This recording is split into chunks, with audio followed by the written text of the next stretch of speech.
নমস্কার বন্ধুরা, কেমন আছেন? আশা করি সবাই ভালো আছেন। আবার একটি নতুন ভিডিওতে সবাইকে স্বাগত।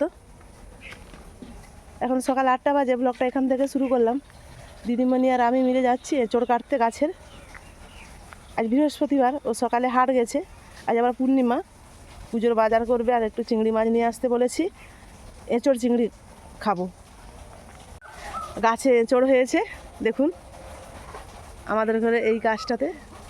আগে ছোট ছোট ছিল, ভাবলাম একটু বড় হোক তারপর খাবো। আর এই এঁচড়টা একটু কেমন লাগছে, এই যে দেখুন, এটাই কাটতে বললাম দিদিমণিকে। এই কাটতে চলে এসেছি। গাছের এঁচড় দিয়ে আর লাল লাল ঝাল ঝাল করে একবারে এঁচড়ের তরকারি।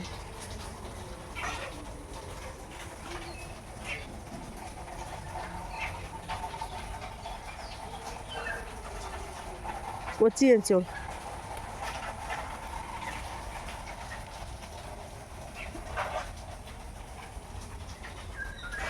এই যে এঁচড় কেটে নিয়েছে। চলুন আর এগুলো গিমা দেখুন। আমার গিমা দেখে আলু ভাতে খেতে ইচ্ছা করছে। দিদি কটা তুললে হতো নি?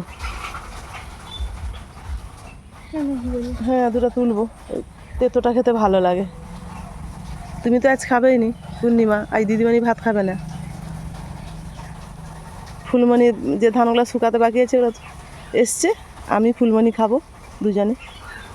দিদিমণি তো রুটি খাবে।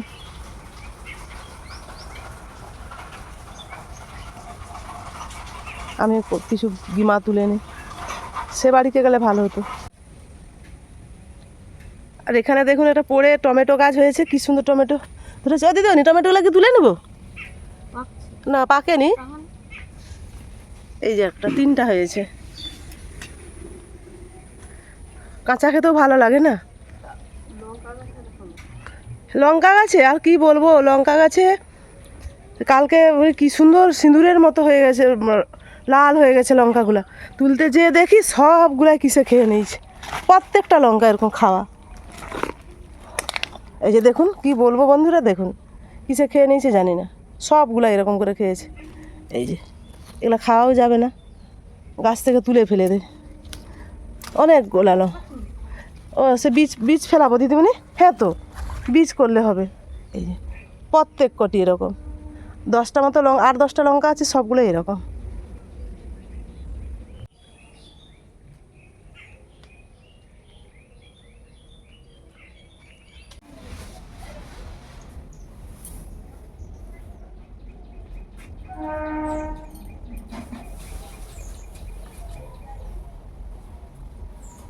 আমার বড়মশাই থাকলে ধরে দিত, সে তো বাজার গেছে, সেই জন্য ফুলমণি একা করছে।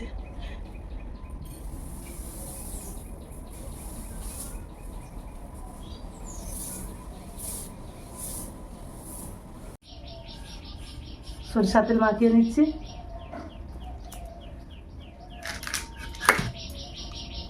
নিজের হাতে মাখা হয়নি। বাপরে বাপ, আঠা। তবু গাছ থেকে কেটে এনে এরকম রেখেছিলাম।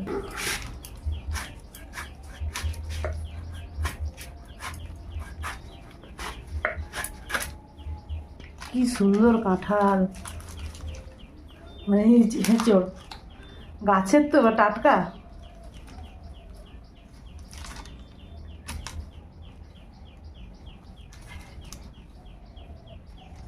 অর্ধেকটা রান্না করবো আর অর্ধেকটা থাকবে। কাগজে আঠাগুলো কি সুন্দর পরিষ্কার করে নিয়েছি, এবারে কেটে নেই।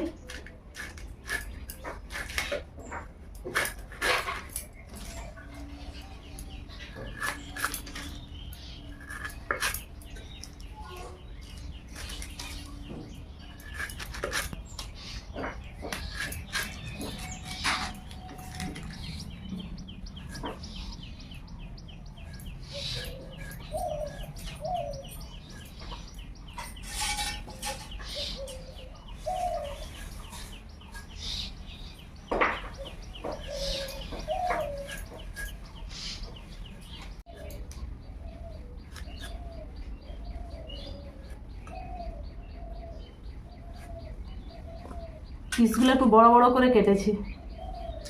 আর এই কাঁঠালটা খেতে খুব সুন্দর লাগে। এটা আমাদের খাজা কাঁঠাল। একটা লুলা কাঁঠাল হয়, একটা খাজা হয়। এটা খাজা, প্রত্যেক বছর দুটো একটা করে হয়। এবছর দেখতেছি একটু বেশি হয়েছে, সেই জন্য একটা কাটলাম আর কি। পাকা অবস্থাতে খেতে বেশ ভালো লাগে।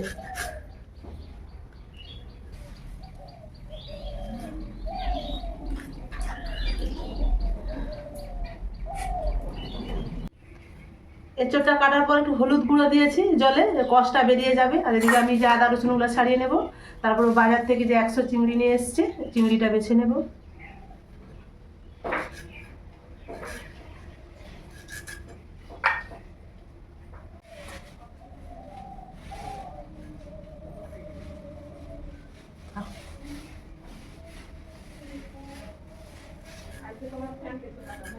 চিংড়ি মাছগুলো বেছে নিয়েছি, এবারে সব ধোয়াধুয়ি করে নিয়ে চলুন রান্নার দিকে যাই। এইবার আমি এঁচোড়টা রান্না করে নেব। গ্যাসে কড়া বসিয়ে দিয়েছি, কড়াই জল দিলাম। এঁচোড়টা আগে আমি সিদ্ধ করে নেব। একটা আলু দিয়েছি।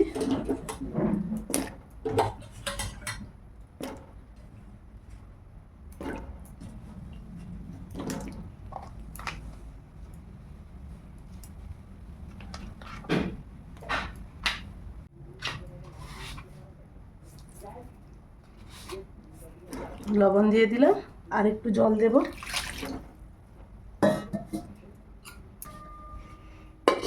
এটা সিদ্ধ হোক, ততক্ষণ আমি আদা রসুনটা মিক্সিতে বেটে নেই আর পেঁয়াজটা কেটে নেব। 50% সিদ্ধ করে নিয়েছি। এইবার আমি জল থেকে ছেঁকে নেব।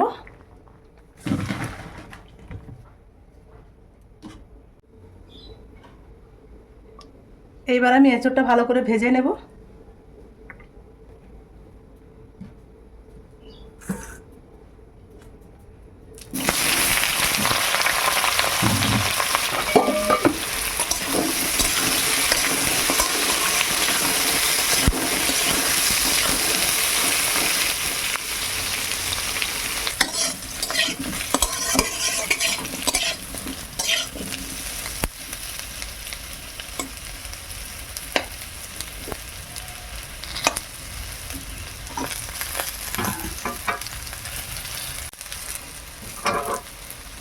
এঁচোড়গুলো খুব সুন্দর লাল লাল করে ভেজে নিয়েছি। এবার নামিয়ে নে, এরপর আমি চিংড়িগুলো ভেজে নেব।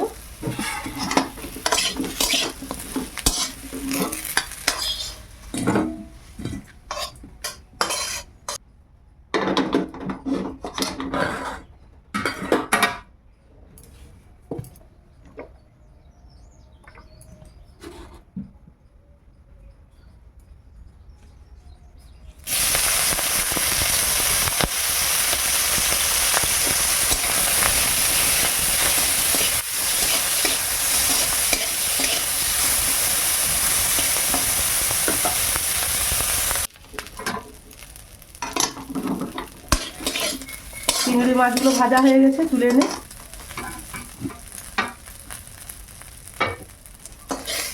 এইবার আমি তরকারিটা রান্না করে নেব।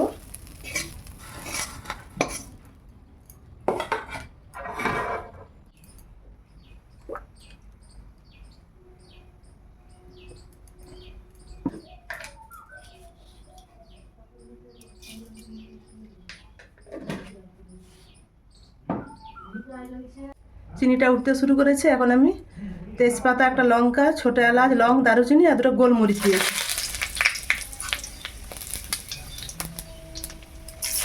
একটা পেঁয়াজ দিয়ে দিলাম।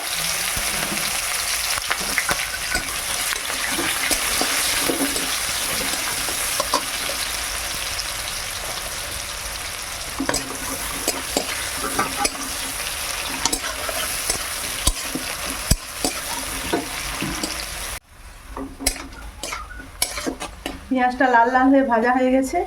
এবার আমি আদা রসুন বাটা দিয়ে দিলাম।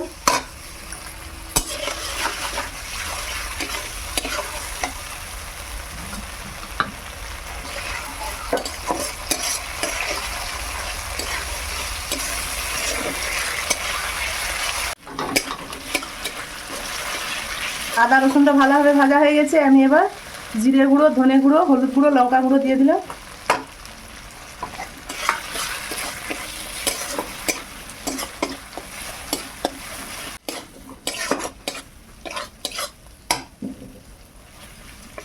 তেলে একটু নেড়ে নিয়েছি, এবার আমি জল দিয়ে দিলাম।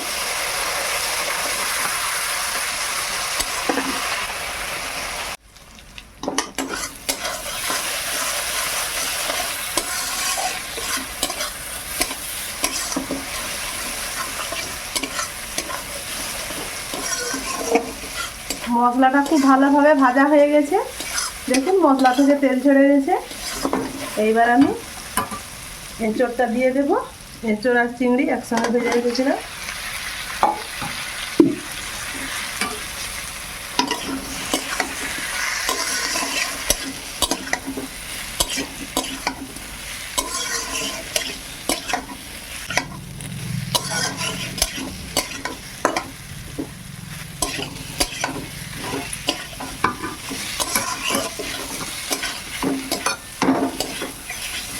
এবার আমি জল দিয়ে দিলাম।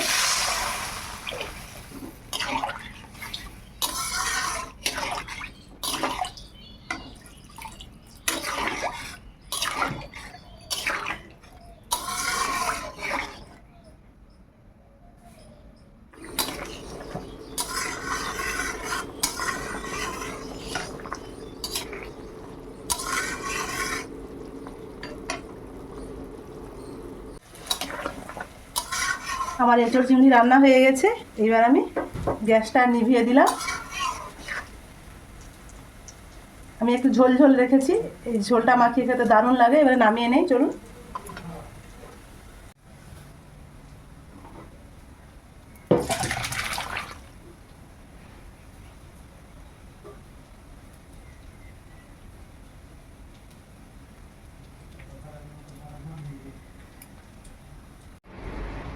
খাবার নিয়ে বসে গেছি দুপুরের, এঁচোড় রান্না করে।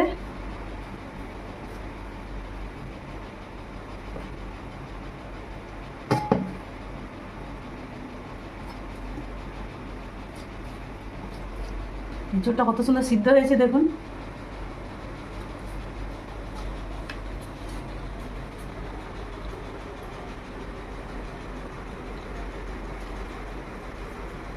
দারুণ লাগছে।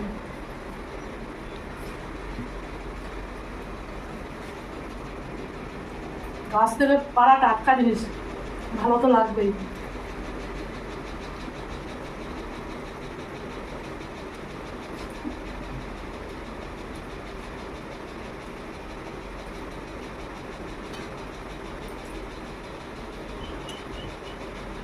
বন্ধুরা, আমি তো খেতে বসে গেছি। রান্না তো দারুণ হয়েছে। আপনারাও দুপুরের ভাত খেয়ে নিন, আর ভালো লাগলে লাইক, কমেন্ট, শেয়ার করবেন, সাবস্ক্রাইব করবেন। আজকের মতো আসছি। সবাই ভালো থাকুন, সুস্থ থাকুন।